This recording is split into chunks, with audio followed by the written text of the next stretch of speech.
तो हेलो मेरे दोस्तों, मैं आपके लिए कर रहा हूँ टोक्यो रेंज से रिलेटेड एक और वीडियो देखा। आशा करता हूँ वीडियो को पसंद आए। पसंद तो वीडियो को लाइक करना और इस वीडियो से रिलेटेड या फिर आपको जो वीडियो चाहिए उससे रिलेटेड कोई कमेंट कर देना भाई। और बात रही सब्सक्राइबर की, वो तो कभी ना कभी बढ़ ही जाएंगे। तो उससे पहले एक लाइक वीडियो खा लो, तो फोन उठा लो, काम लगा कि ये वीडियो की सबसे अलग थलग मस्त हो। स्टार्ट करते हैं वीडियो बिना किसी टाइम गवाए। तो थैंक यू यार मेरी वीडियो पे कमेंट करने के लिए कि हम लोग को ट्रानो साउथ वैसे हम लोग को देखना ताइजी शिबा। तो यार आपकी रिक्वायरमेंट की वजह से मैं लेके आ गया हूँ आपके लिए ट्रानो south Taiji Shiba comparison video. तो नाउ वॉच दिस वीडियो। भाई ये हम आज बात करने वाले हैं कुछ ऐसे दो बंदों के बारे में जिनको भाई उनके नाम से नहीं उनके काम से जाना जाता है। ये दोनों भाई एक नंबर के मॉन्स्टर कहलाते हैं भाई हमारे टोक्यो रिवेंजर्स के। पहला बंदा है भाई हमारा ताइजी शिबा और दूसरा बंदा है हमारा ट्रानो साउथ। तो भाई इन दोनों की आज कंपैरिजन करने वाला कि भाई कौन सबसे ज़्यादा हार्ड है। तो भाई सबको पता ही चल गया होगा, तो लेकिन फिर भी बता देता हूँ, ठीक है। तो हम लोग पहले इनकी गैंग के बारे में बात करते हैं। भाई हमारा ताइजी शिबा दो गैंगों में रह चुका है, जिसमें से पहली गैंग है हमारी ब्लैक ड्रैगन की 10th जनरेशन का लीडर रह चुका है।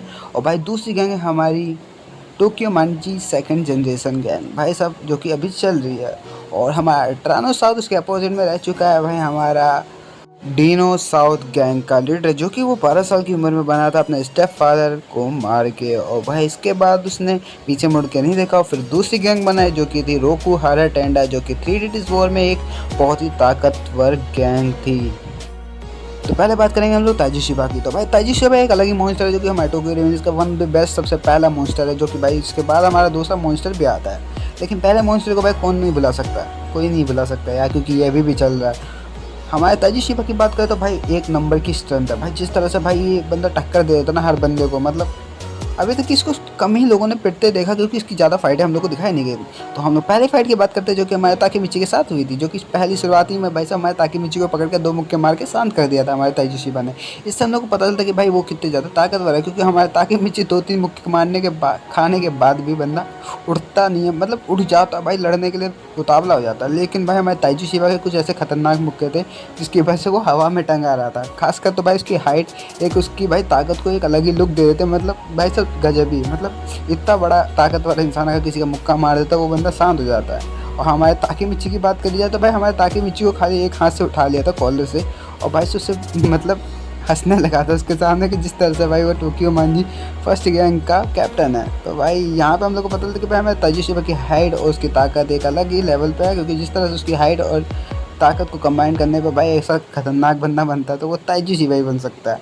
दूसरी फाइट की बात करी जाए तो भाई हमारे टोक्यो मांजी गैंग जब और हमारे ब्लैक ड्रैगन के 10th जनरेशन की जब लड़ाई हो रही थी, तो हमारे हमारे ताइजी शिबा ने भाई साहब 1v5 किया था, जो कि भाई उसकी फैमिली और भाई साहब ताकेमिची चिफुई और हाकाई मिसोया भाई साहब 1v5 कर दिया था। मतलब कुल मिला के भाई यही मान लो 1v5 ही कर लिया था, क्योंकि जिसके बाद भाई वो सबसे लड़ा था, मतलब फिर भी हारा नहीं था भाई। उसकी पीठ पीछे भाई चाकू भी मारी गई थी उसकी बहन के द्वारा भाई, फिर भी वो टस से मस नहीं हुआ था, जिसकी वजह से हम लोग को पता चलता कि भाई वो कितना बंदा खतरनाक है। लेकिन उसके बाद हमारे माइकी ने उसको किक मार के डाउन कर दिया था।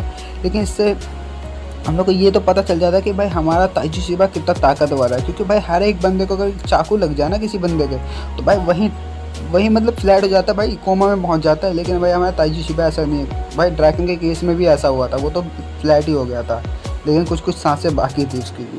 लेकिन हमारे ताइजी शिबा को तो भाई कुछ असर होता ही नहीं, क्योंकि भाई आयरन मैन है।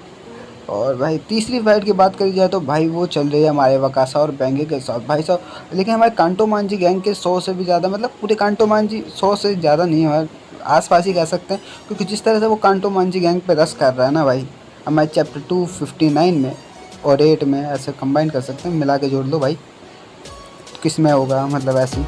तो भाई उसमें हमको पता चलता कि भाई हमारा टोक्यो मांजी गैंग 2nd जनरेशन की तरफ जो हमारा ताइजी लड़ रहा है वो कितना हार्ड लड़ रहा है। क्योंकि वकासा और बैंके स्पॉइलर जो आए थे उसमें भाई वकासा और बैंके के भाई एल लगा दिए थे हमारे ताइजी शिबा ने। इससे भाई हमको पता चलता कि भाई हमारे ताइजी शिबा एक अलग ही लेवल पे है, जो कि पावर के लेवल में भाई सब कहीं ना कहीं भाई हमारे ट्रानो साउथ को टक्कर दे सकता है। तो अब हम बात करने वाले हैं हमारे ताइजी शिबा के अपोजिट हमारे टरानो साउथ के बारे में। तो भाई टरानो साउथ का भाई सब जीवन एल्बम बड़ा तगड़ा है, क्योंकि भाई इसके बचपन से अगर मैं बात बताऊँ ना भाई बहुत तगड़ा है। क्योंकि इसके हमारे जो बचपन में हमारे टरानो साउथ था, इसका नाम था मिनामी। मिनामी ने भाई से 5 साल की उम्र में एक मर्डर किया था, जिसको मारने के भाई जिसके मर्डर के बाद उसे पैसे मिले थे और उससे जूते गए थे। ये टरानो साउथ की स्टोरी है भाई। आप चाहे तो मैं आपको इसकी स्टोरी पूरी बता सकता हूँ, आप मेरे को कमेंट बॉक्स में बता सकते हो कमेंट करके। तो उस मिनामी का 5 साल की उम्र में भाई साहब उसने पहला मर्डर किया, जिसके बाद वो उसने 12 साल की उम्र में हमारे डीनो का मर्डर कर दिया भाई, मुक्के मार मार के मुंह फोड़ दिया हुआ। वो पहली फाइट थी कि भाई किसी के मुक्के के मारने के द्वारा भाई सब भाई उसका मुंह पूरी तरह से फाड़ दिया था। इससे हम लोग को पता चलता कि भाई हमारे मिनामी यानी ट्रानो के पास कितनी ताकत थी। तो भाई डीनो के भाई सब ख़त्म करने के बाद वो बना हमारे ट्रानो साउथ गैंग का लीडर, जो कि भाई साहब बहुत तगड़ा है। एक अटैक में उसके गोली भी लगी, लेकिन भाई वो बच गया और वो आया हमारे टोक्यो में, जहाँ पे भाई साहब उसको ये पता था कि भाई 3 डेटीज वॉर यानी भाई S62 जनरेशन के बारे में, और उनको पीट पाड़ के वही वो सबसे ज़्यादा ताकतवर बनने की तलाश में निकल पड़ा। और भाई मतलब भाई S62 के भाई मतलब बंदे मोची, मोटो, हरतानी ब्रदर्स, मादारा में शियोन भाई सबको मारा भाई, कुछ भी नहीं हुआ। और उसके बावजूद भाई काकुचो को भाई कुत्ते की तरह मारा, मतलब काकुचो को मार मार के सही उगलवा लिया भाई, अपनी गैंग में कर लिया।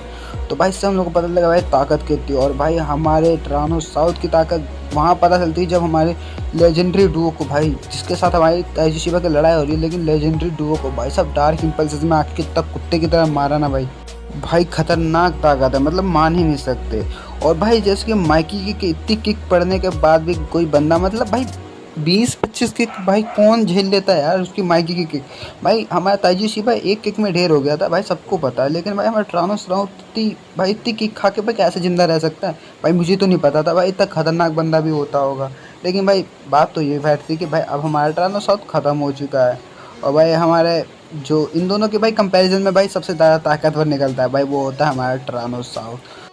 तो यही पे खत्म करते हैं टोक्यो रेंज की एक और वीडियो का। तमाशा करता हूँ वीडियो को पसंद आया तो वीडियो को लाइक करना, इससे रिलेटेड कोई कमेंट करना और अपना कोई सजेशन देना कि मैं किस पे वीडियो बना सकता हूँ। और हाँ यार, मैंने अपना इंस्टाग्राम अकाउंट अपने बैनर पे लगा दिया है, तो भाई आप जाके भाई देखो और सर्च मारो और भाई मैसेज कर देना, मैं रिप्लाई ज़रूर करूँगा। तो भाई मैं सीधा टाइगर, मिलते हैं बिल्कुल नई वीडियो में। Bye bye.